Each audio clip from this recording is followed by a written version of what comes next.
اپنے مالک کا میں نام لے کر بزم کی ابتدا کر رہا ہوں۔ بسم اللہ الرحمن الرحیم۔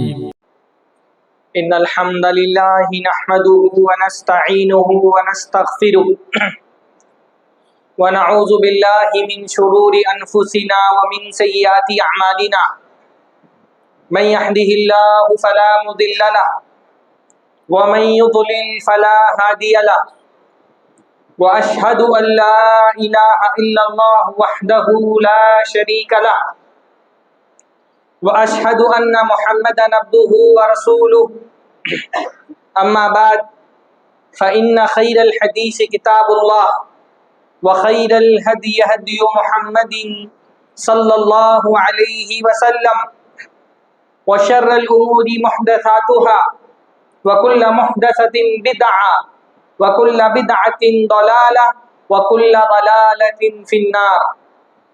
اعوذ باللہ السمیع العلیم من الشیطان الرجیم من همزه ونفخه ونفثه بسم اللہ الرحمن الرحیم۔ وَأَنكِحُوا الْأَيَامَ مِنكُمْ وَالصَّالِحِينَ مِنْ عِبَادِكُمْ وَإِمَائِكُمْ إِنْ يَكُونُوا فُقَرَاءَ يُغْنِيهُمُ اللَّهُ مِنْ فَضْلِهِ۔ سب سے پہلے ہر طرح کی حمد و ثنا، تعریف و توصیف، بزرگی اور برتری، کبریائی اور بڑائی اللہ رب العزت کے لیے لائق اور زیبا ہے، جس کے کمالات میں سب سے بڑا کمال ہے کہ وہ الاحد ہے، تنہا، اکیلا، منفرد۔ اللہ کی ذات اس کائنات کی واحد ایسی ذات ہے جس کا کوئی جوڑا نہیں ہے، وہ الاحد ہے۔ باقی کائنات میں اللہ تعالیٰ نے ہر شے کو جوڑوں میں بنایا ہے، ہر شے کا جوڑا ہے۔ اللہ نے فرمایا وَمِن كُلِّ شَيْءٍ خَلَقْنَا زَوْجَيْنِ، ہم نے کائنات کی ہر چیز کو جوڑوں میں پیدا کیا ہے۔ مرد کا جوڑا عورت ہے، صبح کا جوڑا شام ہے، دن کا جوڑا رات ہے، خوشی کا جوڑا غم ہے۔ کائنات کی ہر شے کو اللہ تعالیٰ نے جوڑوں میں پیدا کیا ہے، اور ہر شے جب تک اپنے جوڑے سے مل نہ جائے وہ مکمل نہیں ہوتی ہے۔ ہر شے کا اللہ تعالیٰ نے جوڑا بنایا ہے، اللہ تعالیٰ نے انسان کا بھی جوڑا بنایا ہے۔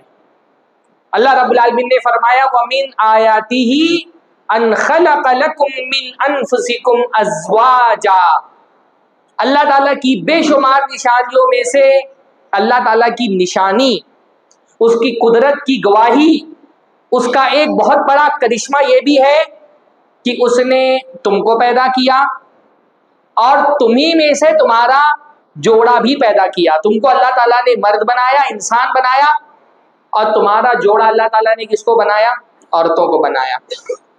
من انفسکم ازواجا، اللہ رب العالمین نے تمہیں میں سے تمہارا جوڑا بنایا۔ کیوں بنایا یہ جوڑا؟ اللہ تعالیٰ نے ان عورتوں کو مردوں کے لیے پیدا کیا۔ کیوں پیدا کیا؟ لِتَسْكُنُوا إِلَيْهَا، اللہ نے فرمایا یہ عورتیں پیدا کی گئیں تاکہ تم ان سے سکون حاصل کرو، یہ تمہارے سکون کا ذریعہ ہے۔ اللہ تعالیٰ نے تمہارے لیے ان میں راحت رکھی ہے۔ وَجَعَلَ بَيْنَكُمْ مَوَدَّةً وَرَحْمَةً، اور اللہ فرما رہے، کتنی پیاری آیت ہے، اللہ فرما رہے یہ جو تم اپنے دلوں میں اپنی بیویوں کے لیے محبت کے جذبات محسوس کرتے ہو، یہ لو، یہ افیکشن، یہ لگاؤ، یہ تعلق، یہ جھکاؤ، اللہ تعالیٰ فرما رہے ہیں یہ محبت کیسے آ گئی تمہاری دلوں کے اندر؟ یہ تم دونوں جو ایک دوسرے کی طرف کھنچتے ہو، یہ کھنچاؤ، یہ لگاؤ، یہ کیا ہے؟ یہ اللہ تعالیٰ نے تمہارے دلوں میں ڈالا ہے۔ وَجَعَلَ بَيْنَكُمْ، اللہ ہے جس نے تمہارے درمیان محبت ڈال دی ہے، رحمت ڈال دی ہے، الفت ڈال دی ہے۔ یہ جو تمہارا جھکاؤ ہے یہ کوئی گناہ نہیں ہے۔ دنیا کے سارے مذاہب میں اسلام واحد ایک ایسا مذہب ہے نا جو انسان کی اس فطری ضرورت کو ریکگنائز کرتا ہے کہ یہ جو انسان کی انسان کا جو جھکاؤ ہے عورت کی طرف، یہ جو کھنچاؤ ہے عورت کی طرف، یہ جو ہمارا دل عورتوں کی طرف مائل ہوتا ہے، عورتوں کا دل مردوں کی طرف مائل ہوتا ہے، یہ کوئی عیب کی بات نہیں ہے، یہ کوئی گناہ نہیں ہے، یہ کوئی بری چیز نہیں ہے. یہ جھکاؤ اور یہ محبت تو اللہ نے تمہاری فطرتوں میں ڈال دی ہے. آپ اس لیے دیکھیں نا، اسلام دنیا کے تمام مذاہب میں واحد ایسا مذہب ہے جو نہ صرف انسان کی اس فطری ضرورت کو، اس نیچرل نیڈ کو نہ صرف یہ کی تسلیم کرتا ہے بلکہ اس کی تکمیل پر کسی طرح کی پابندی نہیں لگاتا. باقی آپ دنیا کے ہر مذہب میں دیکھیں نا، دنیا کے ہر مذہب میں شادی گناہ ہے، عورت انسان کو آخرت سے دور کرتی ہے، خدا سے بیزار کرتی ہے. اس لیے دنیا کے ہر مذہب میں نیک آدمی کا کانسیپٹ یہ ہے کہ وہ شادی نہیں کرتا. ہر دنیا کے تمام مذاہب میں متقی اس کو سمجھا جاتا ہے، دیندار اس کو سمجھا جاتا ہے جو شادیاں نہ کرے. ہندوؤں میں آپ دیکھیں، جو آدمی مذہبی رہنما بننا چاہتا ہے وہ بال برہمچاری بن جاتا ہے، سنیاس لے لیتا ہے، جوگی بن جاتا ہے، وہ کہیں پہاڑوں میں کہیں جنگلوں میں چلا جاتا ہے، بغیر شادی بیاہ کے سماج سے خود کو کاٹ دیتا ہے. ان کے حساب سے وہ بڑا جو ہے وہ نیک آدمی. عیسائیوں کے اندر دیکھیں، پادری شادی نہیں کرتے، ہاں چرچ میں جو ننز ہوتی ہیں وہ شادیاں نہیں کرتی، ان کے حساب سے شادی کرنا یہ انسان کو خدا سے دور کر دیتا ہے. بدھسٹوں میں آپ دیکھیں، جو ان کے بھکشو ہوتے ہیں وہ شادی نہیں کرتے، ایسے زندگی جو ہے نا وہ موکش کی پراپتی کے لیے زندگی ایسے تجرد کے ساتھ کاٹ دیتے ہیں. ہمارا دین ہم سے یہ نہیں کہتا کہ بندہ نکاح کرنے سے اللہ تعالیٰ سے دور ہو جاتا ہے. ہمارا دین الحمدللہ اتنا براڈ مائنڈیڈ دین ہے، اتنا روشن خیال دین ہے. ہمارا دین تو یہ کہتا ہے نکاح کرنے سے بندہ اللہ سے دور نہیں ہوتا بلکہ اللہ کے اور قریب ہو جاتا ہے. نبی صلی اللہ علیہ وسلم نے فرمایا اذا تزوج العبد فقد استکمل نصف الدین، بندہ جب نکاح کر لیتا ہے اس کا آدھا دین مکمل ہو جاتا ہے. ہمارا دین ہم کو ترغیب دیتا ہے، ابھارتا ہے کہ بھائی نکاح کرو. حضرت ابن عباس نے ایک بندے کو دیکھا، نوجوان تھا، پوچھا نکاح ہو گیا ہے، شادی ہو گئی؟ تو اس نوجوان نے کہا نہیں. تو ابن عباس نے کہا تزوج، شادی کر لو، فإن خیرکم اکثرکم نساء، کیونکہ تمہارا جو سب سے افضل ترین انسان تھا اس کی سب سے زیادہ بیویاں تھیں. کون تھے وہ؟ اللہ کے نبی محمد الرسول اللہ صلی اللہ علیہ وسلم. ہمارا دین ہم کو بتاتا ہے کہ یہ نکاح، شادی، عورت یہ بندے کو اللہ تعالیٰ سے دور نہیں کرتی. نکاح کرنے سے تو بندہ اللہ تعالیٰ کے اور قریب ہو جاتا ہے. نکاح نہیں کرنا کوئی نیکی نہیں ہے. اللہ کے نبی صلی اللہ علیہ وسلم کے بہت مشہور واقعہ ہے، 3 صحابی آئے اور اللہ کے نبی صلی اللہ علیہ وسلم کی بیویوں سے اللہ کے نبی صلی اللہ علیہ وسلم کے صبح و شام کے معمولات پوچھے کہ آپ صبح شام اللہ کے نبی صلی اللہ علیہ وسلم کیا کیا عبادتیں کرتے ہیں. جب نبی صلی اللہ علیہ وسلم کے معمولات بتائے گئے، آپ کی عبادتیں بتائی گئیں، تو صحابہ کو لگا کہ یہ اللہ کے نبی ذرا کم عبادتیں کرتے ہیں، شاید اس وجہ سے کیونکہ اللہ کے نبی کی گناہ بخش دیے گئے. تو تینوں نے اپنے اپنے طور پہ قسم کھا لی. ایک نے کہا میں زندگی بھر روزہ رکھوں گا، کسی دن بغیر روزے کے نہیں رہوں گا. ایک نے کہا کہ میں زندگی بھر رات بھر نماز پڑھوں گا، رات میں سوؤں گا نہیں. ایک نے کیا کہا، میں کبھی زندگی میں کسی عورت سے شادی ہی نہیں کروں گا، کنوارگی کے ساتھ زندگی گزار دوں گا، تجرد سنیاس لے لوں گا. جب اللہ کے نبی کو یہ بات پتہ چلی تو اللہ کے نبی خوش نہیں ہوئے. اللہ کے نبی صلی اللہ علیہ وسلم نے صحابہ کو جمع کیا، اللہ کے نبی غصہ ہو گئے. اور اللہ کے نبی صلی اللہ علیہ وسلم جب غصہ ہوتے تھے تو اللہ کے نبی کا چہرہ سرخ ہو جاتا تھا جیسے اللہ کے نبی کے چہرے پر انار نچوڑ دیا گیا. غصہ ہو گیا اللہ کے نبی. جمع کیا لوگوں کو، کہا تم سمجھتے ہو کہ تم مجھ سے زیادہ متقی ہو، مجھ سے زیادہ اللہ تعالیٰ سے ڈرنے والے ہو؟ فرمایا ان اخشاکم باللہ واتقاکم انا، تم میں سب سے زیادہ اللہ سے ڈرنے والا میں ہوں، سب سے بڑا متقی میں ہوں. لیکن اصوم و افطر، میں روزہ رکھتا بھی ہوں، کسی دن نہیں بھی رکھتا. واصلی وارقد، میں نماز بھی پڑھتا ہوں، رات کا کچھ حصہ سوتا بھی ہوں. واتزوج النساء، اور میں عورتوں سے شادیاں کرتا ہوں. میرا طریقہ یہ ہے کہ میں نکاح کرتا ہوں. فمن رغب عن سنتی فلیس منی، تو یہ میرا طریقہ ہے، نکاح میرا طریقہ ہے. جو اس راستے کو چھوڑ کر کے سوچے کہ میں دیندار ہو جاؤں گا تو وہ میرے راستے پر نہیں ہے. نکاح اللہ کے نبی کی سنت ہے، نکاح اللہ کے نبی صلی اللہ علیہ وسلم سے پہلے آنے والے نبیوں کی بھی سنت ہے. بلکہ اللہ کے یہ ہم لوگ اصل میں کیونکہ انہی دوسرے مذاہب کے درمیان میں گھرے ہوئے ہیں نا، جن کے یہاں شادی، نکاح، بچے، بیویاں، یہ ساری چیزیں ایک تقوی کے خلاف سمجھی جاتی ہیں، تو ان کے درمیان رہنے کا ایک اثر ہمارے یہاں بھی یہ پیدا ہو گیا نا کہ ہم یہ سمجھنے لگے کہ بھائی شہوت، سیکشول ڈیزائرز، عورت کی چاہت یا عورت کے دل میں مرد کی چاہت، یہ کوئی عیب کی بات ہے. بھائی جیسے کھانا انسان کی ایک فطری ضرورت ہے، پانی انسان کی ایک فطری ضرورت ہے، ویسے مرد کے لیے عورت ایک فطری ضرورت ہے. یہ فطری ضرورت اللہ تعالیٰ نے اس کے نیچر میں انسٹال کر دی ہے، اس سے اس کے لیے فرار ممکن نہیں ہے. اللہ نے فرمایا زُيِّنَ لِلنَّاسِ حُبُّ الشَّهْوَاتِ، اللہ تعالیٰ نے کچھ چیزوں کی چاہت انسان کی فطرت میں ڈال دی ہے، یہ اللہ نے بتایا. خالق کائنات نے آسمان سے جو کتاب نازل کی اس میں انسان کا نیچر بتاتے ہوئے اللہ تعالیٰ نے بتایا کچھ چیزیں نیچرلی انسان کے فطرت میں ان کی محبت ڈال دی گئی ہے. 7-8 چیزیں اللہ تعالیٰ نے گنائی ہیں وہاں پر. سب سے پہلے کون سی چیز گنائی؟ النساء، عورتوں کی چاہت.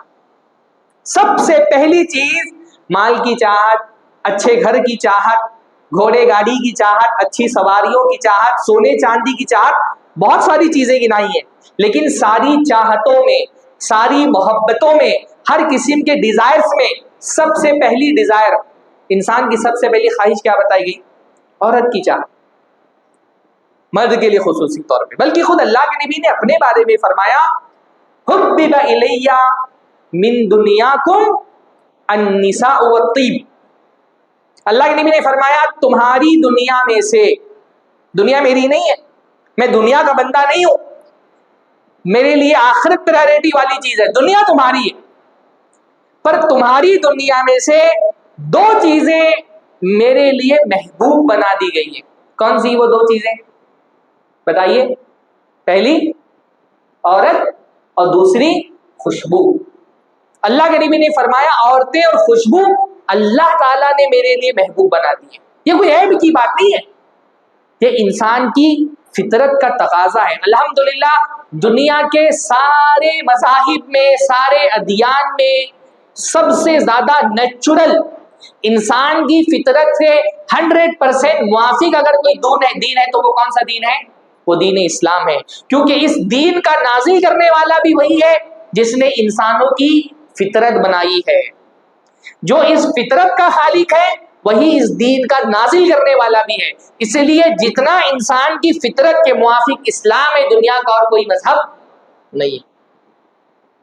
نکاح انسان کی ایک فطری ضرورت ہے، اور اس لیے شریعت یہ چاہتی ہے کہ جب انسان کی فطری ضرورت شروع ہو جائے اس وقت اس فطری ضرورت کی تکمیل کا انتظام کیا جائے، وقت پر شادی کر دی جائے. وقت پر شادی کرنا صرف سماج اور سوسائٹی کی مصلحت کے لیے ضروری نہیں ہے، دین کا تقاضا یہ ہے کہ وقت پر شادیاں کی جائیں. ہمارے معاشرے میں سماجی مسائل کی ایک لمبی فہرست ہے، اور ان سماجی مسائل میں ایک بہت بڑا سماجی مسئلہ ہے نکاحوں میں ہونے والی تاخیر. مسئلہ یہ ہے کہ یہ مسئلہ ہے، اور مسئلہ یہ بھی ہے کہ اس مسئلے کو مسئلہ نہیں سمجھا جا رہا ہے. مسئلہ ہے یہ تو پرابلم ہے کہ ایک پرابلم یہ ہے کہ یہ پرابلم ایگزسٹ کرتی ہے، اس سے بڑا پرابلم یہ ہے کہ اس کو پرابلم ہی نہیں سمجھا جا رہا. نہ سوسائٹی میں اس کو پرابلم سمجھا جا رہا ہے، نہ ہمارے ممبر و محراب پہ اس پہ کھل کر کے گفتگو ہو رہی ہے. میں تو اس کو مسئلہ کہہ رہا ہوں، اللہ کے نبی نے اس کو مسئلہ نہیں کہا ہے، اللہ کے نبی نے اس کو فتنہ کہا ہے. میں تو بہت چھوٹا پرابلم استعمال کر رہا ہوں نا، اللہ کے نبی نے اس کو فتنہ کہا ہے. اللہ کے نبی نے فرمایا لڑکیوں کے اولیاء سے خطاب کرتے ہوئے، دیکھو اسلامی سوسائٹی میں لڑکا تو اپنی شادی خود اس کا ذمہ دار ہوتا ہے. لڑکوں کو اپنی شادی کے لیے ماں باپ پر ڈیپینڈ نہیں رہنا. اصل تو یہی ہے کہ لڑکا کمانے لائق ہو جائے، لڑکی پسند کر کے نکاح کر لے. ٹھیک ہے، ماں باپ سے مشورہ کرے. ہماری سوسائٹی الگ ہے، پہلے زمانے میں شادی وغیرہ کا معاملہ لڑکا خود ڈیل کرتا تھا. لیکن لڑکیاں اپنی شادی خود نہیں طے کر سکتی ہیں، وہ سوسائٹی اور معاشرے میں لوگوں سے واقف نہیں ہوتی ہے، مردوں کا مزاج نہیں جانتی ہے، کسی سے رابطے میں نہیں رہتی ہیں، لڑکی کی شادی تو اس کے گارجینز طے کرتے ہیں۔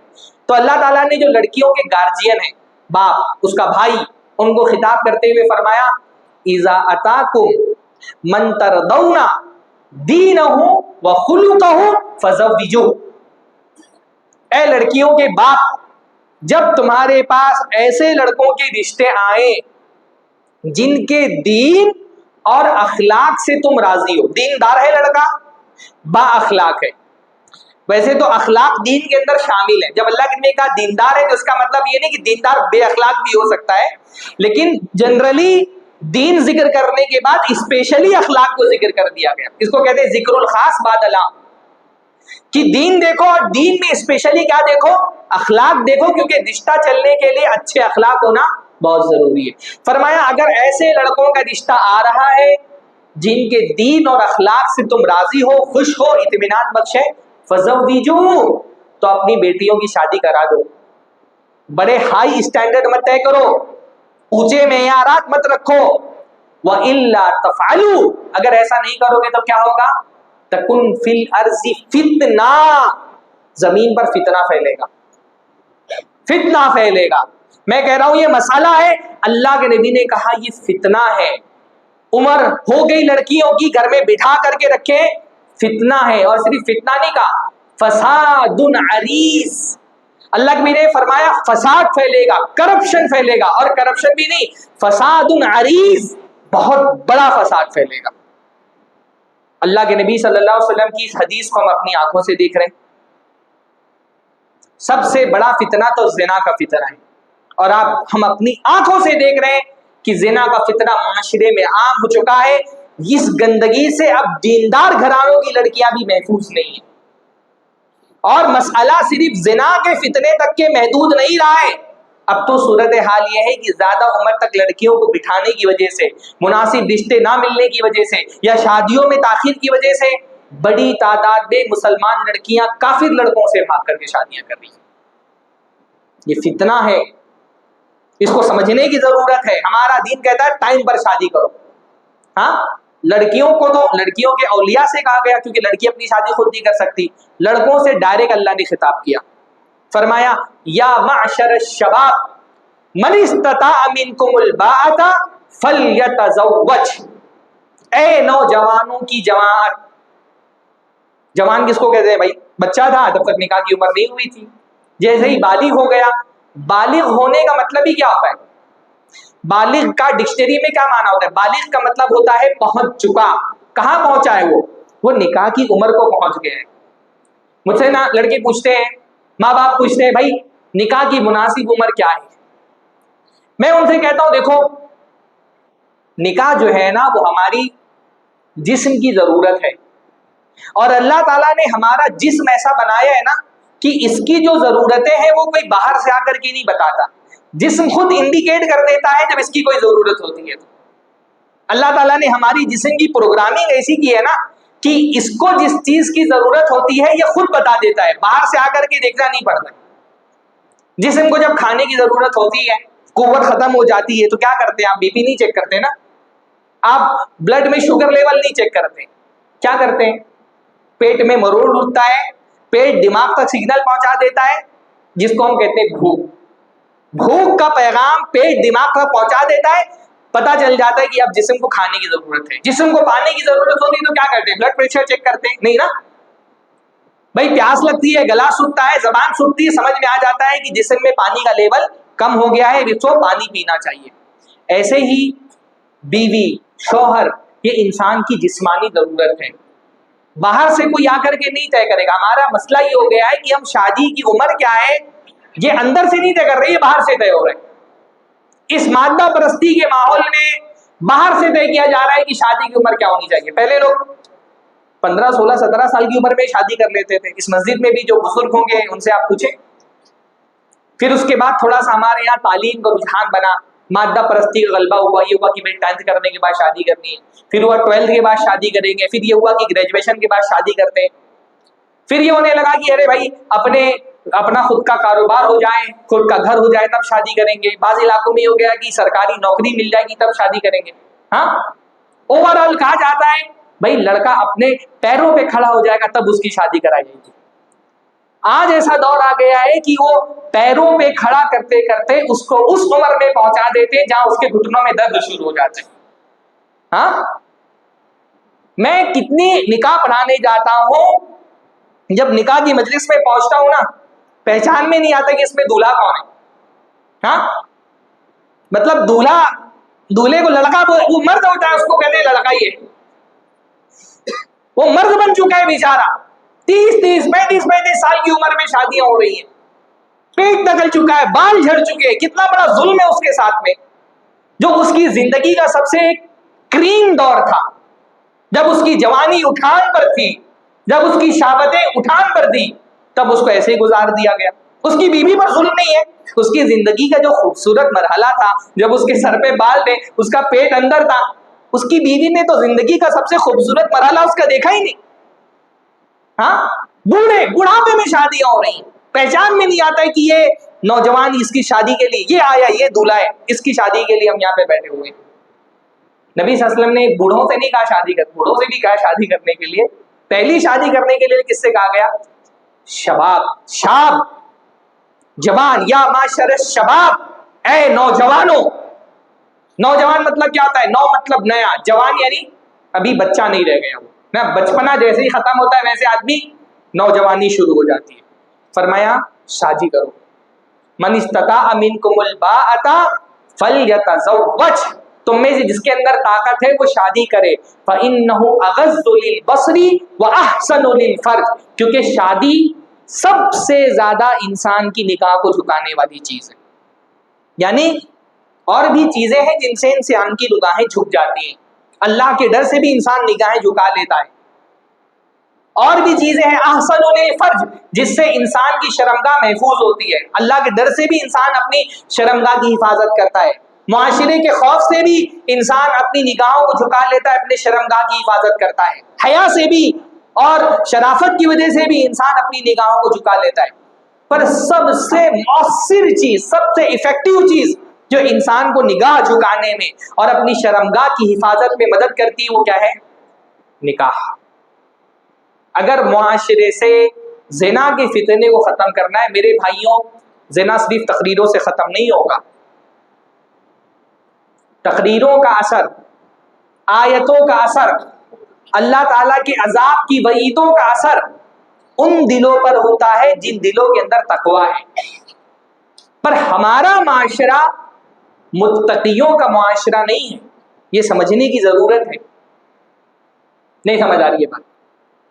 بھائی دیکھو, اللہ تعالیٰ زنا کے لیے اللہ رب العالمین نے سخت ترین عذاب رکھا ہے. زنا کرنے والوں کے لیے بہت شدید وعیدیں ہیں.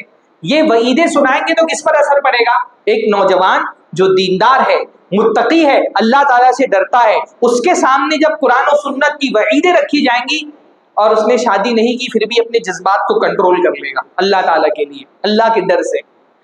لیکن یہ آیتیں, یہ حدیثیں, یہ متقی نوجوانوں پہ اثر کریں گی. ہمارے معاشرے کے نوجوان متقی نہیں ہے. متقی لوگوں کو تلاش کرنے جائیں گے, 5% نوجوان بھی آپ کو متقی نہیں ملیں گے معاشرے کے اندر. یہ تقوی والا معاشرہ نہیں ہے. ایک لڑکا جس کی ضرورت 16 سال 17 سال 18 سال پر شروع ہو گئی تھی, آپ کو لگتا ہے کہ وہ 30 سال تک کے روزے رکھے گا؟ کتنے نوجوانوں کو, کماروں کو آپ جانتے جو روزے رکھتے؟ میں تو نہیں جانتا ایک بھی کمارے کو جو روزہ رکھتا ہو. ہاں, یہ معاشرہ تقوی والا معاشرہ نہیں. اگر انسان کو زنا سے بچانا ہے تو یا تو تقوی انسان کو زنا سے بچاتا ہے یا تو نکاح انسان کو زنا سے بچاتا ہے. تقوی کیونکہ معاشرے میں نہیں ہے تو اس لیے معاشرے کو اگر زنا سے بچانا ہے تو معاشرے میں نکاح کو آسان کرنا پڑے گا. اور نکاح کو آسان کرنے میں پہلا اسٹیپ یہ ہے کہ مناسب عمر میں اپنے بچوں کی شادی کراؤ. لڑکا بالغ ہو گیا, بالغ مطلب ہی ہوتا ہے حتی اذا بلغ النکاح, اس کو احتلام آ رہا ہے. احتلام ہونا, بالغ ہو جانا, یہ اس بات کی علامت ہے کہ اب اس کا نکاح کرانا چاہیے. ہمارے معاشرے میں زنا اور بدکاری کا جو فتنہ پھیلا ہوا ہے اس کو اگر ختم کرنا ہے تو نکاح کو آسان کرنا پڑے گا. آسان کریے نکاح. اتنے بڑے بڑے معیارات لڑکے والوں کی طرف سے, لڑکی والوں کی طرف سے. ہاں, سب سے بڑا مسئلہ ہے مال کا مسئلہ. لڑکوں پر ایسا معیار, ایسا بوجھ بنا دیا گیا ہے معاشروں کے اندر کہ نکاح کرنا پہاڑ توڑنے جیسی شے ہو گئی ہے. اسلامی شریعت میں نکاح اتنا مشکل نہیں تھا. اللہ کے نبی کے زمانے میں آپ تصور کریں, نکاح اتنی آسان چیز تھی. ایک ایسے آدمی کا, بہت مشہور حدیث ہے نا, ایک ایسے آدمی کا نکاح اللہ کے نبی کرا رہے جس کے پاس مہر میں اپنی بیوی کو دینے کے لیے ایک لوہے کی انگوٹھی بھی نہیں ہے. بہت مشہور حدیث ہے, کیا تفصیل باقی بیان کروں, میرے پاس وقت نہیں. ایسے آدمی کا بھی نکاح ہو جا رہا ہے جس کا کل سرمایہ کیا ہے کہ اس کے پاس ایک چادر ہے, دو چادر بھی نہیں, کپڑا بھی نہیں ہے, ایک چادر ہے, آدھی نیچے سے لپیٹی ہوئی, آدھی سے جسم چھپایا ہوا ہے. ایک چادر ہے, لوہے کی انگوٹھی تک دینے کے لیے نہیں ہے. لیکن کیونکہ نکاح ایک فطری ضرورت ہے نا, تو شریعت سمجھتی کہ یہ ضرورت پوری ہونی چاہیے. بعض سلف کہا کرتے تھے, میں جب کسی کنوارے کو دیکھتا ہوں جس نے نکاح نہیں کیا میں ڈر جاتا ہوں. ایسا لڑکا جو بلوغت کی عمر کو پہنچ گیا ہو اور اس کی شادی نہیں ہوئی, اس کی شہوتیں پیدا ہو گئی پر اس کی تکمیل کے لیے کوئی حلال راستہ نہیں کھولا گیا, سلف کہتے تھے میں ایسے لڑکے کو دیکھ کر کے ڈر جاتا ہوں. وہ فتنے کے ایسے مرحلے میں کہ شیطان کبھی بھی اس کو اچک سکتا ہے. نکاح زندگی کے اندر سکون لے کر کے آتا ہے نا, لِتَسْكُنُوا إِلَيْهَا, تاکہ تم سکون پاؤ ان سے. سلف کہا کرتے تھے نا, کنوارے کی مثال اس میدان میں, کھلے میدان میں پڑے ہوئے سوکھے پتے کی طرح ہوتی ہے. جیسے سوکھا پتا ہے نا, کھلے میدان میں پڑا ہے, ہوائیں چل رہی ہیں, کبھی اس کو یہاں لے جا رہی ہیں, کبھی اس کو وہاں لے جا رہی ہیں, اوپر لے جا رہی ہے, نیچے لے کے آ رہی ہے. کنواری کی زندگی بھی ایسی ہوتی ہے, اس کے اندر ٹھہراؤ نہیں ہوتا. جب وہ شادی کر لیتا ہے نا, اس کی زندگی میں ٹھہراؤ آتا ہے, اس کے ذہن میں سکون آتا ہے. آج ہمارے معاشرے کے اندر بہت سارے نوجوان ذہنی ٹینشن اور ڈپریشن سے جھوج رہے ہیں, اور یہ بڑا مسئلہ دیندار نوجوانوں میں. بھائی بے دین جو لڑکا ہے نا, اس کی ضرورتیں حرام سے پوری ہو جا رہی ہیں, اس کو حلال کی ضرورت نہیں ہے, وہ اپنی خواہشات حرام سے پوری کر لے رہا ہے. زیادہ بڑا مسئلہ معاشرے کے دیندار لڑکوں کا ہے. واللہ آپ یقین نہیں کریں گے, میرے پاس بعض نوجوان آئے, روتے ہیں لڑکے, روتے ہیں کہ اتنا بڑا ماں باپ نہیں سمجھتے. یہ معاشرہ خاص طور پہ کالج اور یونیورسٹیز کا جو ماحول ہے نا, جنسی آوارگی ایسی بڑی ہوئی ہے. کتنا ایک نوجوان کو ایسے ماحول میں اپنی عزت کو بچانے کے لیے, اپنی پاک دامنی کی حفاظت کے لیے کتنا کوشش کرنی پڑتی ہے, ماں باپ کو سمجھ میں نہیں آتی ہے یہ بات. بے دین لڑکا, فاسق فاجر لڑکا, وہ تو حرام سے اپنی ضرورتیں پوری کر رہا ہے. مسئلہ دیندار لڑکوں کا ہے کہ حرام پر اللہ نے پابندی لگا دی ہے اور حلال پر سماج نے پابندی لگا دی ہے. حرام کرنے سے اللہ نے منع کر دیا ہے اور ماں باپ حلال نہیں کرنے دے. کہاں جائے گا یہ لڑکا؟ اور صرف لڑکے نہیں, لڑکیاں. یہ جو آج کل آپ دیکھ رہے ہیں ہمارے یہاں لڑکیوں کا جن, آسیب, جادو, یہ سب اتنے کیسز آ رہے ہیں. واللہ میں نے بہت سارے کیسز میں دیکھا ہے کہ جو لڑکی کو بولتے ہیں اس کو جادو ہے, اس پر آسیب ہے, اس پر شیطان ویطان کچھ نہیں آ رہا ہوتا ہے. مسئلہ یہ ہے کہ اس کی عمر ہو گئی 25-30 سال کی, اس کی اپنی فطری خواہشات ہیں, ان فطری خواہشات کو آپ اگر دبائیں گے تو پھر یہ بیماری کی شکل اختیار کر لیں گی. آپ کسی بھی سائیکالوجسٹ سے ملیں اور اس سے پوچھیں, وہ آپ کو بتائے گا ہسٹیریا اور دوسرے قسم کے جو نفسیاتی امراض ہوتے ہیں, جو سائیکولوجیکل پرابلم ہوتے ہیں, اس کی وجہ کیا ہوتی ہے؟ ٹائم پر نکاح نہیں کرنا. جنسی خواہشات اگر ان کو دبایا جائے تو بیماری کی صورت اختیار کر لیتی ہیں, پھر وہ ایک دوسری شکل میں نکلتی ہیں. بہت سارے نوجوان شادی کے بعد, بہت بڑا پرابلم تو یہ ہو گیا کہ بہت سارے نوجوان ناکارہ ہیں. کتنے طلاق اور خلا کے کیسز آتے ہیں, وہ اس لیے آتے ہیں کیونکہ آدمی مرد نہیں رہ گیا ہے, شادی ہونے کے بعد پتا چل رہا ہے. اس کی بھی بہت بڑی وجہ, دیکھیے امام ابن القیم نے ایک بات لکھی ہے, جس کنویں سے پانی نہیں نکالا جائے نا وہ کنواں سوکھ جاتا ہے. جس کنویں سے پانی نہیں نکالا جائے وہ کنواں سوکھ جاتا ہے. اگر مناسب عمر میں بچے بچیوں کی شادی نہ کرائے تو کیا ہوتا ہے, پھر یہ شادیوں میں تاخیر جسم کو خراب کرتی ہے. آپ نے کبھی پھلوں کا درخت دیکھا ہوگا نا, آم کا, سیب کا, بیر کا,